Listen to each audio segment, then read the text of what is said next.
Hello everyone.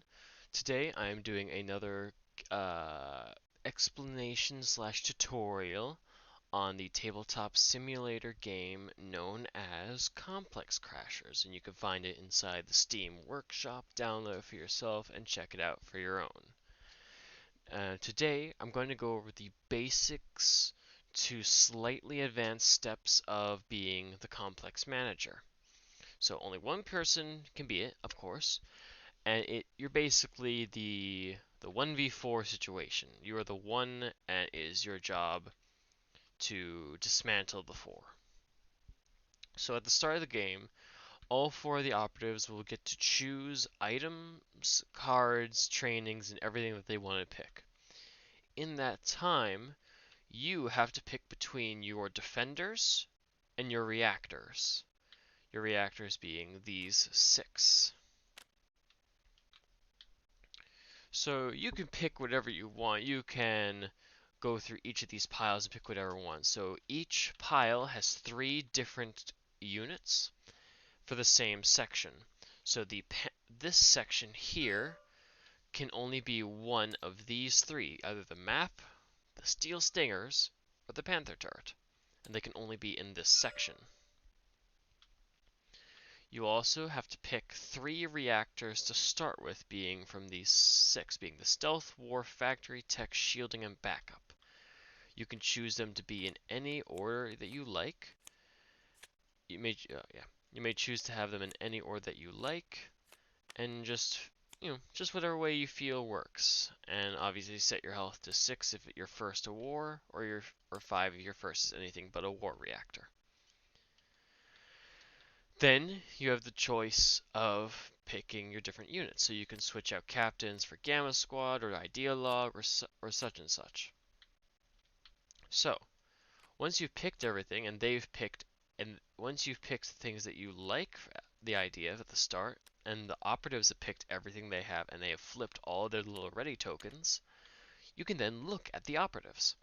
So if I look at the operatives, I see a shade, so that means a lot of ranged attacks will not work against them. And I see someone with leadership, meaning that there's going to be 2 extra AP floating around. So as a manager, I can attempt to counter this. So if I see a shade, I can attempt to swap my tier 2 crusher for a tier 2 recon boy, considering the recon boy can tag cloaked operatives. So let's say that I've picked all my units that I want to attempt to defeat and counter my enemies. And the game starts. So all the operatives that are playing would start in the start zone, and you would have to shuffle and draw 9 tiles. Hang on. 1, 2, 3, 4, 5, 6, 7, 8, 9. I don't have a hand set up, so I'm just going to have to do it this way.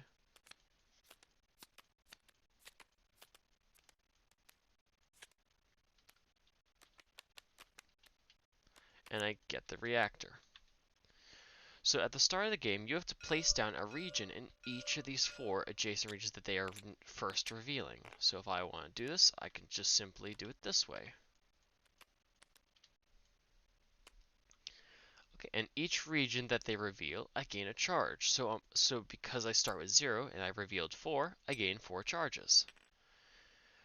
The operative's objective at the start of the game is to just the operative's objective will always be to destroy my 3 reactors. My first one being the shielding. At the start of the game, only your first reactor is up and online. So if they have the ability to, they can destroy your first reactor within the first initiative and end your game quite fast. So to stop this from happening, as a complex manager, you need to maze, slow down, and attempt to threaten kills on the operatives using my beta squad, assassins, and any of my other units I have available. So because I got so at the start, so the first step is to reveal the regions. The next step is to apply cover and doors, which is known as decorating the regions. So if I want to lock off sections of the complex, I could put a door here, a door here, door here, door here, door here, door here, and a door here if I really wanted to. But I couldn't put another door here because the way that would work, if there is no valid ways for the operatives to go, you have to open a door somewhere in the complex. So if I were to close off this door, I'd have to open up another one somewhere else. You also only have a limited amount of doors. So at the start, one moment,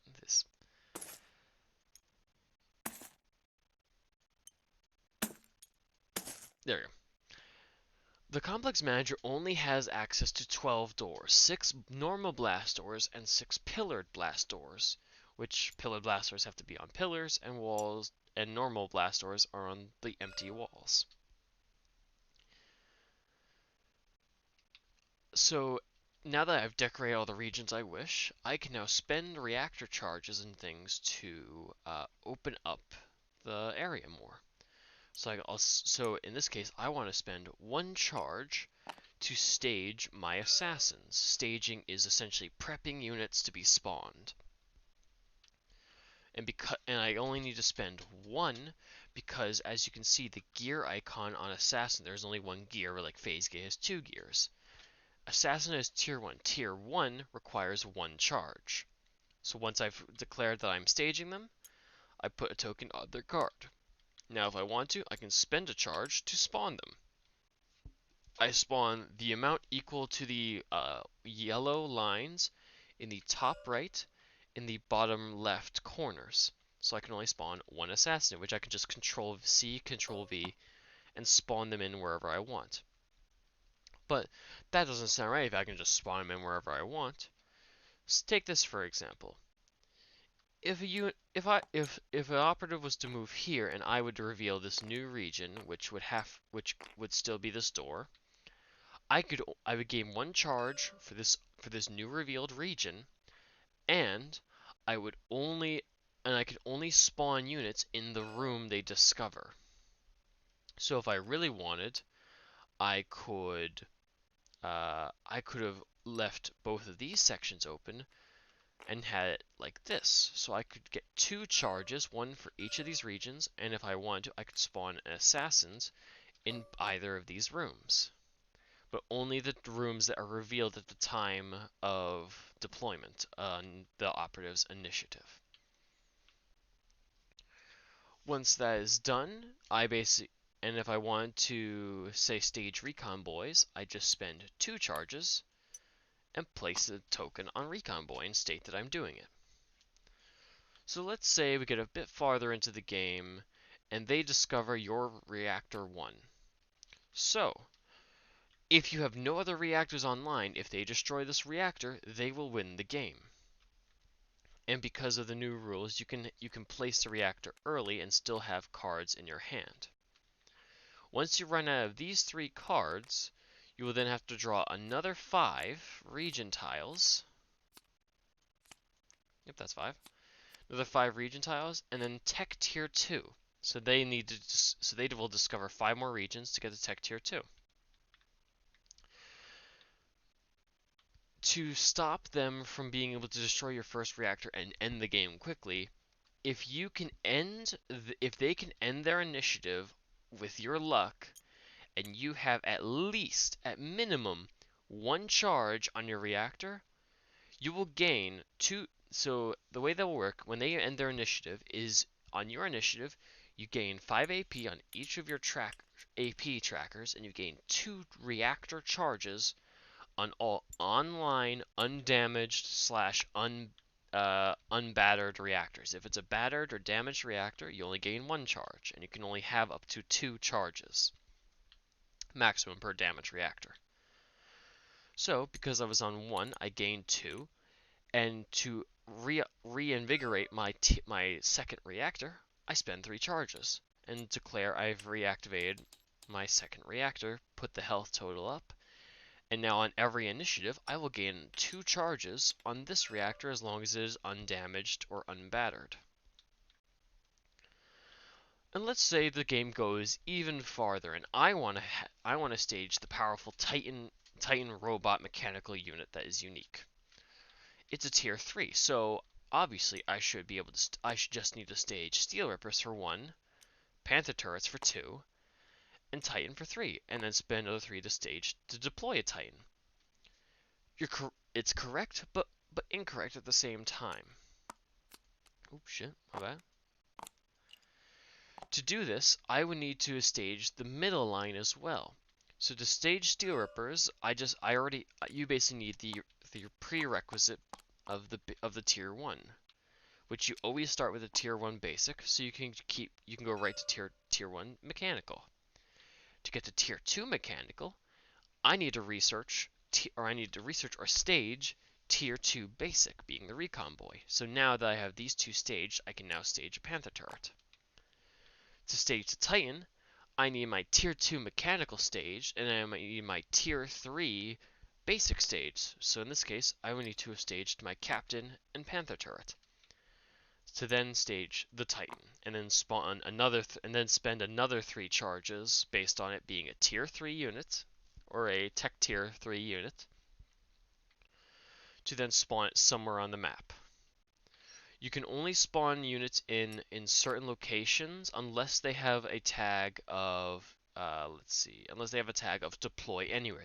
Then on your initiative, you can deploy anywhere. But on your initiative, you can only spawn in units. Let me just grab Titan for example. Through unexplored areas like this, by opening a door and spawning in the next room so they could explore this room, or through certain reactors, like the factory reactor with flanking production. Pay for and deploy a staged mechanical defender in any region within this ability's range. So if my tier 1 reactor was factory, I could spawn units in here or here that are mechanical. I believe that is majority. Obviously, each reactors have their own abilities and uses to delay and defeat the operatives.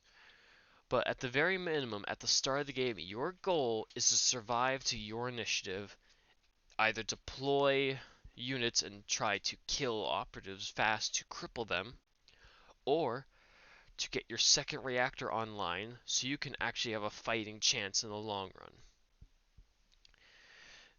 This is the basics. There are obviously a lot more advanced things you can do within being a manager, but this is the basics, and I hope that these help. And and I should just mention this quickly. Whenever your reactor is revealed, so if my first reactor is revealed, I have to follow what the card says. So being the upgrades a unit. So these would be upgrade 3, upgrade 1, or upgrade 2. Because my first reactor is 1, I have to immediately upgrade a unit, which allows me to use the filled in with white abilities.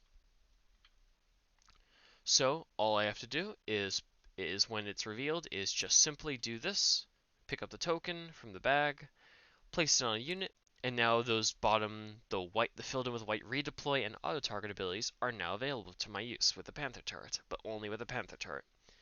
You cannot move these upgrades unless you have a tech reactor, which allows you to move them as you wish.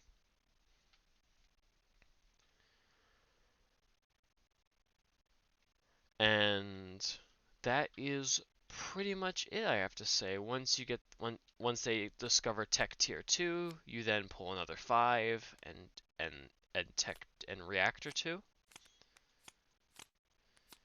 And once you're out of these ones, you do another 5, tech tier 3, and then the last 5 and reactor 3. Their goal is to destroy all your reactors at the same time.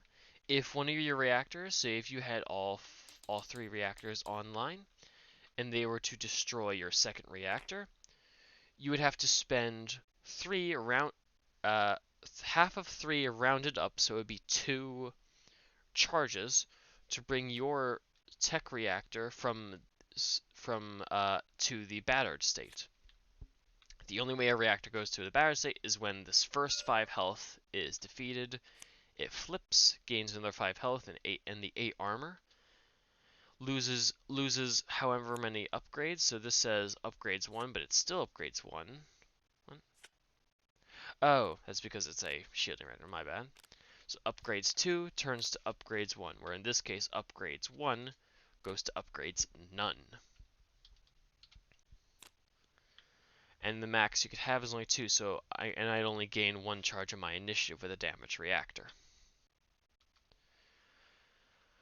Other than that, there is a lot more complexities to the game that I cannot obviously show within a video just because there is just so much to talk about. Other than that, these are the basics. Do with this information as you will, and I hope that you all have a good, safe, and wonderful day.